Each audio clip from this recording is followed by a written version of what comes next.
In the silence of the ancient world, before history learned how to write lies, there was a name whispered in palaces, feared in Rome, and worshipped in Egypt: Cleopatra. Not just a queen, not just a beauty, but a mind sharp enough to bend empires. They will tell you her story was about love. They will say she ruled with charm.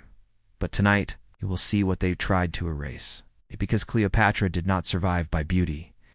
She survived by intelligence, courage, and a will stronger than any army.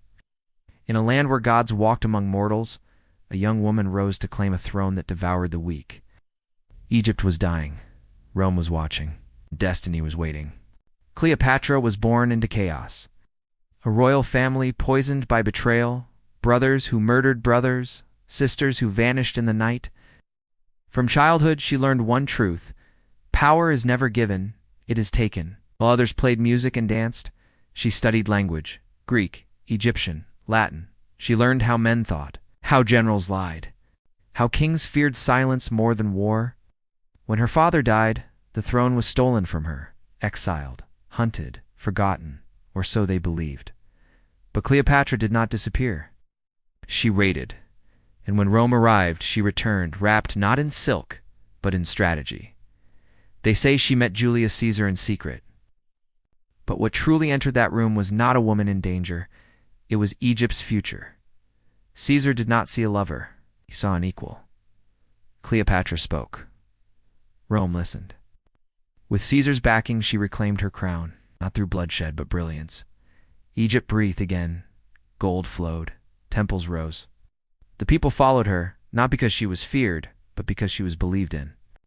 Cleopatra ruled as pharaoh, not a symbol, a sovereign.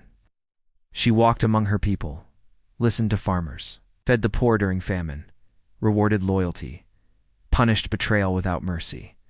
Her palace shone with marble and gold, but her true strength was the mind behind the throne. Then Rome changed. Julius Caesar fell, knives in the Senate, blood on the marble. Once again, the world shifted beneath her feet. Rome fractured, power divided, and one man emerged who would alter her fate forever. Mark Antony, a warrior, a commander, a man forged by war. When he met Cleopatra, it was not love at first sight. It was recognition. Two rulers, two survivors, two storms colliding. Together, they dreamed of an empire that would rival Rome itself. Egypt flourished. Trade expanded. Art, science, and culture bloomed. Cleopatra dressed not for vanity, but for symbolism. Golden robes, royal crowns, the image of a living goddess. She understood one thing perfectly: if people believe you are divine, they remember you forever. But Rome does not forgive rivals. Octavian watched, calculated, waited. He did not fear Cleopatra's army. He feared her influence. So he rewrote the story.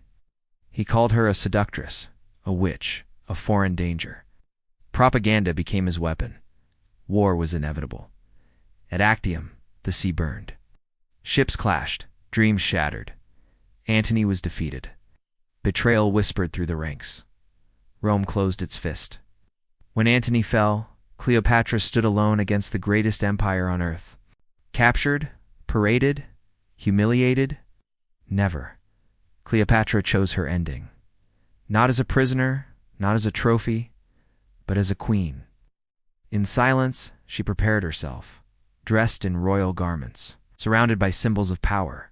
History says a serpent ended her life. But legends say she simply refused to kneel. Rome conquered Egypt, but it never conquered her story, because centuries later, we still speak her name. Not because she was beautiful, but because she was fearless. Cleopatra proved that intelligence can rival armies, that courage can outlive empires, that a woman standing alone can shake the foundations of the world. And if you listen closely in the ruins of Alexandria, in the whispers of history, you can still hear her voice, not defeated, not forgotten, eternal.